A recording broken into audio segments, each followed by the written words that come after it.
नमस्कारम. ज्यावेळी आम्ही बिझनेस 2.0चा पूर्ण स्ट्रक्चरिंग करत होतो, माझ्या टीमने मला विचारलं, सर आपली टार्गेट ऑडियन्स कोण आहे? ॲज अ एलिट गुरुकुल आम्ही बिझनेस लीडरशिप स्कूल आहोत. आमची टार्गेट ऑडियन्स आहे ती व्यक्ती ज्याला बिझनेसमॅन बनायचं आहे. आमची टार्गेट ऑडियन्स ती व्यक्ती आहे ज्याला लीडर बनायचं आहे. तर मग हे मेल आणि फिमेल दोघांसाठी आहे का? डेफिनेटली. कारण की आजच्या तारखेला मेल आणि फिमेल असा काही फरक बिझनेसमध्ये राहिलाच नाही. तर हा प्रोग्राम फक्त क्वालिफाईड लोकांसाठी आहे का?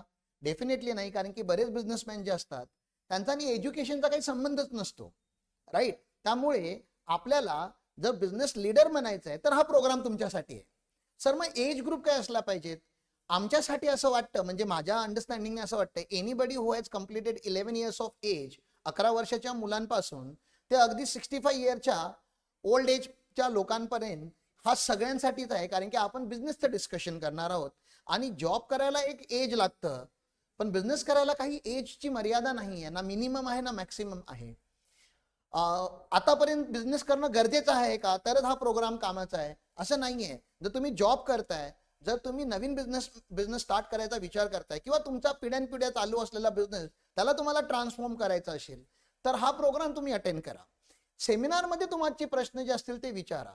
एक ओपन एंडेड डिस्कशन आपण करूया आणि त्या ओपन एंडेड डिस्कशनच्या नंतर जर तुम्हाला वाटलं की हा प्रोग्राम माझ्यासाठी रिलेव्हंट आहे, हा प्रोग्राम केल्यानंतर मला बेनिफिट मिळणार आहे, तरच आमचा 11 डेजचा बिझनेस 2.0चा प्रोग्राम तुम्ही जॉईन करावा अशी माझी इच्छा आहे.